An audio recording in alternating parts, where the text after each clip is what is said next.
Today's guest, Gabriele Fanta, Chief Human Resource Officer of Körber, a 13,000 employees business. My understanding is that corporate culture is the decisive point, like a corporate currency, both for internal people but also for the labor market outside and candidates. So we have been working in the pandemic lots with our leadership team. We set up new leadership principles because so much changed for them. You had a hybrid workforce, you have been locked away in your home. You have had challenges, also maybe technical challenges, reaching people, not reaching people, and also how to distinguish work and life maybe. So there have been a couple of reasons to attack the leadership principles. And since then, we have been developing a plan from diagnostics and assessments, both internal and external ones, then developing the leaders across their levels. We have the so-called leadership camps for that. That's kind of learning journeys, so a pretty modern approach, not like, classroom curriculum, but lots of peer engagement, lots of sessions, and pretty flexible to adapt to the respective group, which is in that camp. And lastly, we also now pursue the approach of a Körber-wide culture framework, and that's our current status. So when we come back to the leaders, we have one of our principles is we enable and empower. And as a leader, you should be aware and should pursue that, since it's only one leadership principle out of 5. So it's really important that you enable and empower people. And this means also thinking in ecosystems. Someone might move on to another department, to another business area, and is staying and developing with Körber. There we talked about the complexity in planning and simple things like hiring, internal mobility, and how you can leverage that. Then also the leadership principles of Körber, because it's actually it comes from a very entrepreneurial spirit. And we talked about how she and the business values certain principles to keep that spirit living. And also her perspectives on AI, and they are training their own models already, having their own AI teams and focus groups. So interesting episode. Then you can build trust, and then you can spend less time communicating and more time just getting shit done. Then I went home and thought about this sentence. We basically put it on the table. Hiring takes time. People are trained. How to objectively judge certain situations. It's very, very, very, very hard to change things. That was the learning. Entrepreneurs with empathy. To the people side. Hi, Gabriele. It's really nice that we finally have a chance to talk to each other. Yeah, also likewise. Happy to talk to you today. Yes, and I think we got introduced by Christian, who is in the legal team of Körber and previously worked with me together. I think it was at TIER. And then when I launched the podcast, he told me, "Hey, Thomas, you have to talk to Gabriele." And now here we are. I'm so happy. How kind is that? yeah, definitely. So maybe we start a bit with context on yourself and your background and maybe what shaped you most. Okay, excellent. So first of all, I think I have a rather untypical career for my age and the moment in time I am now in. I was starting with business administration studies back in the 90s, so a long time ago. Funny enough, one of my thesis topics was how remote working can increase performance, but remote working 90s style, with telex and, other means of communication than today's.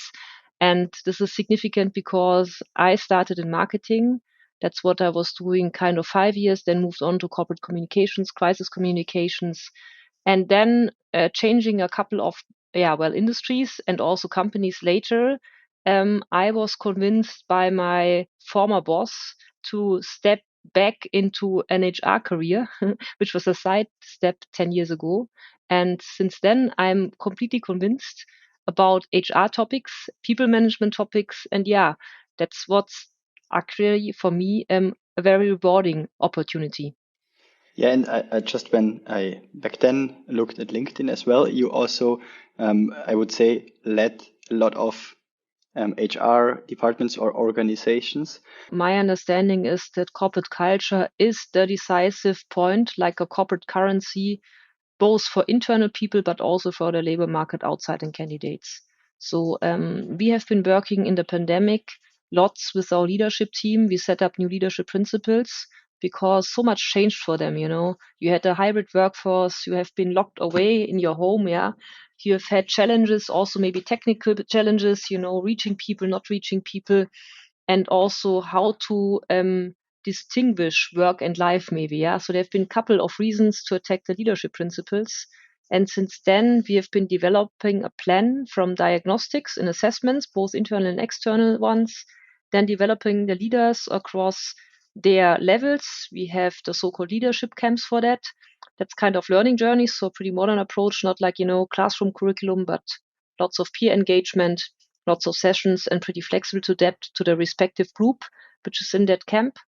And lastly, we also now pursue the approach of a Körber-wide culture framework, and that's our current status. So when we come back to the leaders, we have one of our principles is we enable and empower. And as a leader, you should be aware and should pursue that, since it's only one leadership principle out of 5. So it's really important that you enable and empower people. And this means also thinking in ecosystems. Someone might move on to another department, to another business area, and is staying and developing with Körber of a company. So that's a very important topic, usually also when it comes to numbers. If you have organizations like maybe McDonald's, the HR part also of cost is huge, right? Because there's maybe not too much learning and development exercises you can foster, because people change that quickly. Shop floor activities, sometimes turnover rates are kind of significantly high. Where in other companies like Körber, you have to rely on people staying for a very long period of time with you, since we need really best research and development solutions, best technology solutions. So you have to just maybe reframe it a bit different. And so it depends on the business you're working in. Sometimes also in the context of the country, like, is there workforce available or not? In, let's say, European countries like the Netherlands, Germany, also the UK, the workforce is kind of limited by birth rates of the past. So the way of people looking at work and the level of wealth people may have, it's different, and you have to differently attack them when it comes to recruiting, right? If you have more options, you may be a bit more, challenging as a candidate. The more options you are having, the more challenges you can put on the employer. And also when it comes to retaining people and developing people, that's another different story in countries where maybe there's not too much choice. And if you take now Germany as one market, very often you can only active search for people on social media profiles, because people are so spoiled. If you're a software developer, why should you hand in an application? That's what you do not have to do, because you're always approached by companies who want to hire you. So there's a big choice. And when you're not happy with your current employment, you easily change. You just go to the next one. And that's not as risky in companies where you have just unemployment, higher numbers of unemployment, or just a huge population of skilled workers, like maybe in India. And I think you at Körber currently have more than 13,000 employees when you combine the whole workforce. Do you also differentiate there between white collar, blue collar, different sectors, different countries? Is that how you look at the organization in terms of structuring it into a headcount plan or into a staffing plan overall? Or how do you approach planning in that size? So the planning in that size is complex, since we have more than 100 locations worldwide. And these are also kind of different, since we have several business areas we operate in. That means the businesses are different. And also when it comes to countries, frames are heavily important, like, labor law. As you know, Christian is working in labor law. So labor law is kind of different also when you take even EU countries, right? So you have to, first of all, adapt to the local compliance with these laws, regulations, and the local labor market. That's the individual piece of it. Or if you take Germany and co-determination, works council, etc., there's not too many international companies outside Europe which have that strong co-determination piece. So that's also what you have to take care about. When it comes to how to approach candidates, we have a unified recruiting approach across all countries and entities we operate. It's kind of centralized. People may sit locally, but the procedures are similar. When it comes to development, the procedures are similar. When it comes to grading of leadership positions, it's also similar. So wherever we can align on certain processes as a standard, we do. Wherever we have to have a variety, we let the company decide and let the entity go. And when you now look into the whole staffing aspect, do you also have a split in mind where you know, okay, this is the proportion of people that I can develop internally. This is the proportion of people that might leave due to they're just going into retirement or sick leave because, I don't know, it happens on a certain percentage and then some get pregnant or go into other ways of just having a longer break. And also new staffing needs. How do you approach that by country? Because this is, I think, something what is highly relevant, especially in the current, I would say, season, because a lot of companies start budgeting again from September to December. So maybe there is also a bit of food of thought on how you approach it at that size and complexity. So first of all, you relate to strategic workforce management, right? So how to have data to kind of forecast the development of certain employee populations at the location. I mean, we have a systems landscape we are using and we try to unify it as far as we can. Surely there's limiting things like data regulations you locally have, or, regulation when it comes to which tools you can use, like China. There's a couple of restrictions in some areas of the world. We have to take different system landscape. Wherever we have it, we try to align on it. We have a global process on talent development. This is super helpful, both when it comes to subject matter expertise and also leadership potentials. In the end, I have to admit that very often the decisive point is that a person wants to progress or not.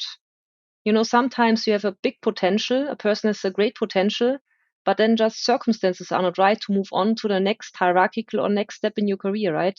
So you cannot plan for it at all, I'd say, when it comes to the point of individual developments. In case you like my show, please subscribe. I would really appreciate it. And do you also have an internal mobility program where you can also do this proactively when you say, hey, now I want to work, for instance, in China for a year or so? Is there a chance to do so? Yes, we have a global mobility team, and also all jobs are accessible to all people. So you can see where vacancies appear, so you can also actively apply for it. And actually, this is also being pursued by a couple of people.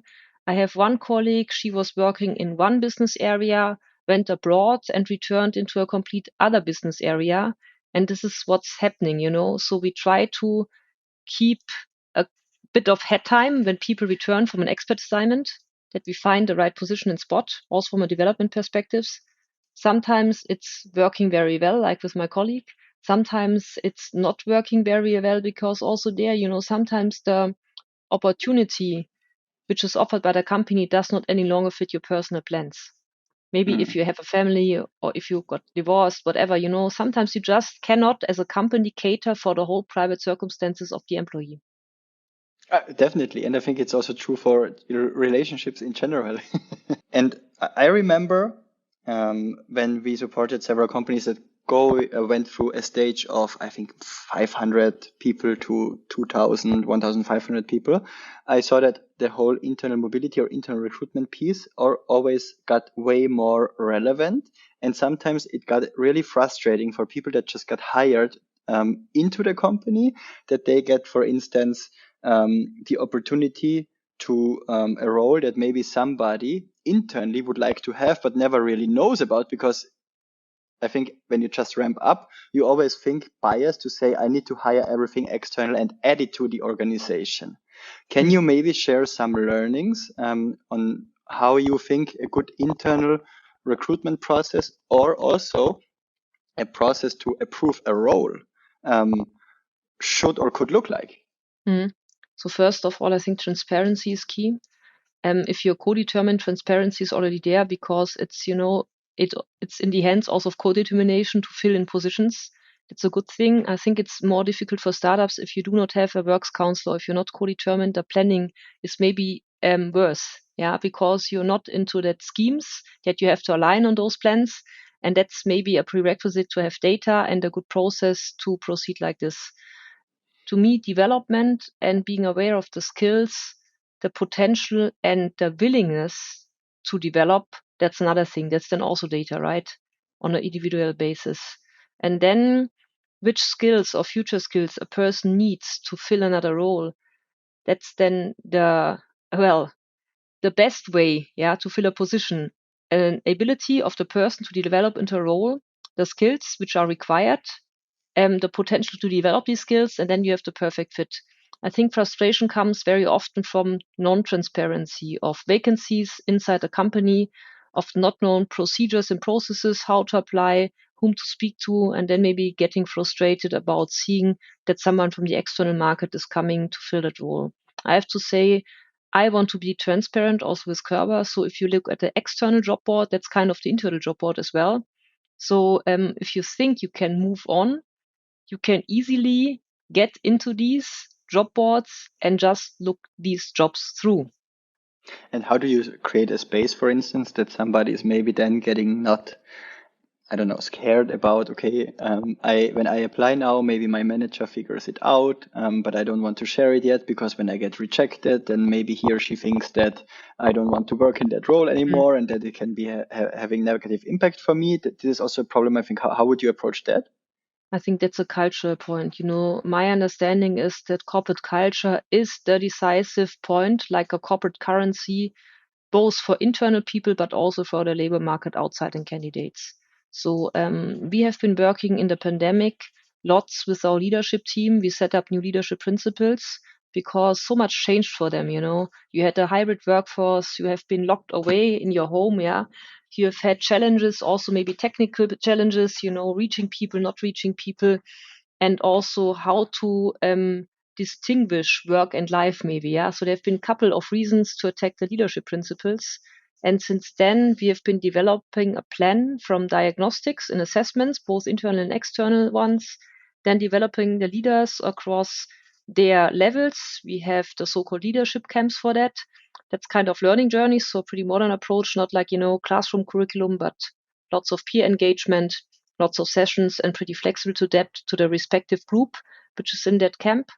And lastly, we also now pursue the approach of a Körber-wide culture framework, and that's our current status. So when we come back to the leaders, we have one of our principles is we enable and empower. And as a leader, you should be aware and should pursue that, since it's only one leadership principle out of 5. So it's really important that you enable and empower people. And this means also thinking ecosystems. Someone might move on to another department, to another business area, and is staying and developing with Körber. So that's our philosophy around this. Yeah, totally makes sense. And it also needs a bit of confidence and I think a certain level of trust that this can work out. That's another leadership principle. We demonstrate trust. So that's also applicable from the people to people perspective. So we think that trust means if someone is capable of doing a job or a task, that we trust the person. We're not so much into controlling it. We just look at results. And that's also a pretty modern approach on that perspective, how to give people trust to grow. And what are the other leadership principles then? From our founder, Körber, the first leadership principle is we are entrepreneurs and we want to engage people to the point that they act entrepreneurial in their field of responsibility. And if you think about, a payroll person, and if you think, how could that payroll person, how is this person being able to execute entrepreneurship in your own field of responsibility? I mean, they can, think about sustainability. Wherever someone can look for processes which are more efficient, which are maybe more paperless and so on and so forth. That's also entrepreneurial in their own field of responsibility. So that's one principle. We achieve results is another one because also our founder was pretty creative. He had more than 200 patents. So really an IP hero, and not only related to the business. He was just doing R&D for several different things, I think his first patent was the scale you have in old radios, how to align and find the right spot, the right program. This is one of his first, I think, patents he was holding. And there were other patterns like, with banks and so on. So he did not only invent for the sake of, bringing the company ahead and earning more, but just also out of curiosity. So achieving results, another one, achieve results, be entrepreneurial, achieve results. And another important principle to us, aside from enable, empower, and we demonstrate trust, is we celebrate diverse perspectives. For a company which is dependent on technologies and technology leadership, it makes sense that we do not only limit diversity to gender and other topics which may people just think of, it's also the diversity of opinions, the diversity of origin, the diversity of minds, and maybe also hearts, intercultural diversity. So it means a lot to us to really celebrate diverse perspectives across all diversity items you can think of. That's, I think, also important, and also adds up to the entrepreneurial piece maybe a bit, and also to the curiosity piece. There, I also have prepared a question. So the whole consolidation of 50 individual brands, or just making one umbrella brand, I think since autumn 2022, how did that influence also the cultural diversity and also the development of Körber in the past year now? So we started actually end of 2020 and beginning of 2021. So it has been accomplished by autumn 2022.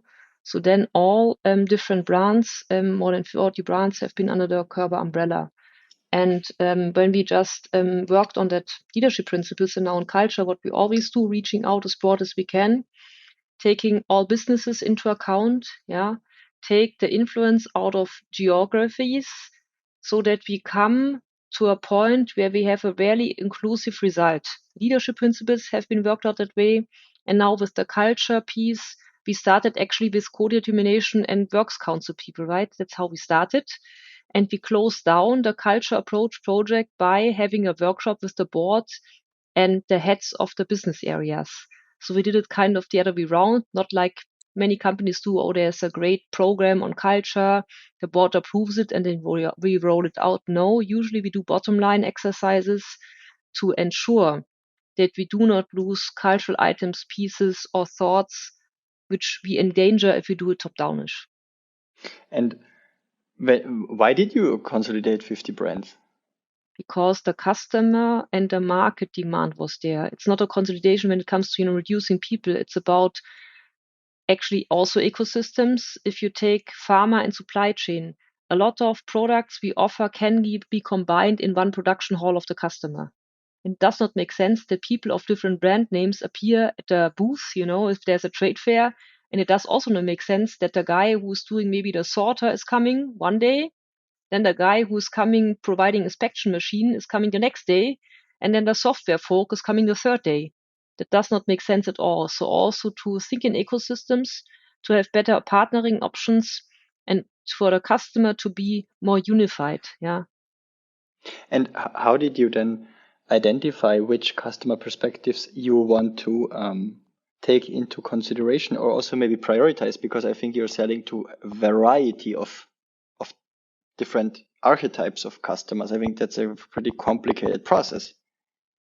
I think the complicated process is that it's really several business areas.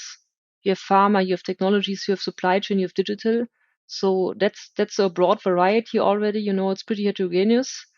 When it comes to solutions, then in the end, sometimes the solution is very close to the next, business area, like supply chain. If you take sorting, if you take tracking, if you take warehousing, if you take software for warehousing, if you take your order at an online shop, that's then in the end pretty close to things which happen also when it comes to tracking and inspection in pharma. If you take vaccines or very important medication, then it makes sense that also these are tracked. Because medicine, your order, your post and parcel order, there are similarities in technologies. So we have the ecosystem thinking both back-endish when it comes to technology, but also for the customers, using best technology options for them. Yeah, it totally makes sense. In case you have any feedback or anything you want to share with me, please send me an email on thomas@peoplewise.com or hit me up on LinkedIn. And in case you really enjoy the show, please subscribe. I would really appreciate it. And what was your role in that whole process? Like, actually, my role in HR, we worked on that piece, that accompanying piece on, let's say, change management when it comes to leadership and culture, and also systems and processes, right? Aligning systems and processes, and also advertising for that one approach. So our team is called One Körber HR. It's a broad group of people, 200 across the globe, and we call ourselves One Körber HR. And we have the same for, let's say, IT, even though we do not have a business name or a brand name because we have not been a separate entity, we act in the understanding of one. And that's what we pursue in our programs, in the culture project, and also when we come to leadership development. And how did that change process also led to maybe a new or transformed vision, or did that not change in the past? Was it just necessary to get closer to the overall goals? Did that also change in the past, or how is the vision and mission impacting the whole change process? So the process, market leadership to technology leadership stays the same, right? That's the ambition level we're having. For people, we are the home for entrepreneurs. That's what we want to do. We want to give entrepreneurs of kind of every kind a home. And what has been changing is that maybe ecosystem thinking. We now act as ecosystem thinking internally, but also when it comes to markets. We have solutions in place in the field of software and data, which can compromise even competitors' products, underneath.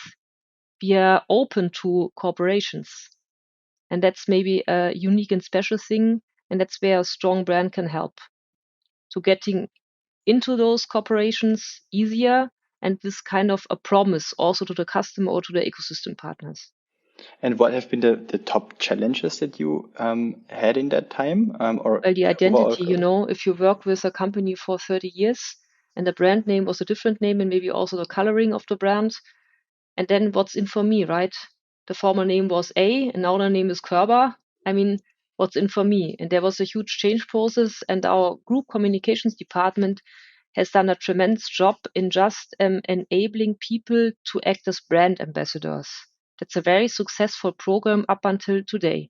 So people coming into Körber are super excited, because becoming a brand ambassador, even you may be an engineer, it's pretty exciting, you get to learn lots about the brand, about processes. You see a lot beyond your own scope of responsibility, and that's what people like. And we also have a great tool now since 2021. That's where it has been starting. That's the Körber experience. It's a virtual tool. You can walk through once, so to speak, the past, the present, and a glimpse into our future when it comes to technologies. You can walk through it in a virtual world, also through the sites. You can see the machines, the software products. And that's, I think, also pretty convincing that we're very open and transparent also to the outside public, what we can offer and what technologies we develop also from now for tomorrow. Yes, and maybe also when you touch base technology. So I think the whole AI movement is currently pretty strong in discussion, and I would be curious about your opinion on how it might impact how we work in the future. Personally, there's already a lot of enhancement through algorithm and, just help. If you take maybe your smartphone, when you just type messages, your smartphone will fill in words, right? So we already used to little helping hands, bits and pieces here and there. Or when you see the version of text document software from Microsoft, how this has been evolving over time, it's tremendous. Or if you take ChatGPT, so people which may want to do an internal speech can get help out of these tools. And so that's what I like, that you can just augment yourself to the really critical points and let maybe programs do what they can support you with. That's what I like about it. And could that also get relevant for you that you maybe internally have an own maybe AI platform or unit or ecosystem that is leveraging? We have already a complete entity which only do AI stuff, not only for Körber, but also for external companies. Yeah, so we have already one in the business area digital. And when it comes to internal use of AI, we are super lucky that we can collaborate with these folks, right? And we have ventures also built around it when it comes to, as I said previously, how to determine if there's bulbs into a medication which has freshly been filled, yeah, or if it's material which should not be there, because if you do an injection, it's truly not helpful if you get injected with something which should not be in that medication, right?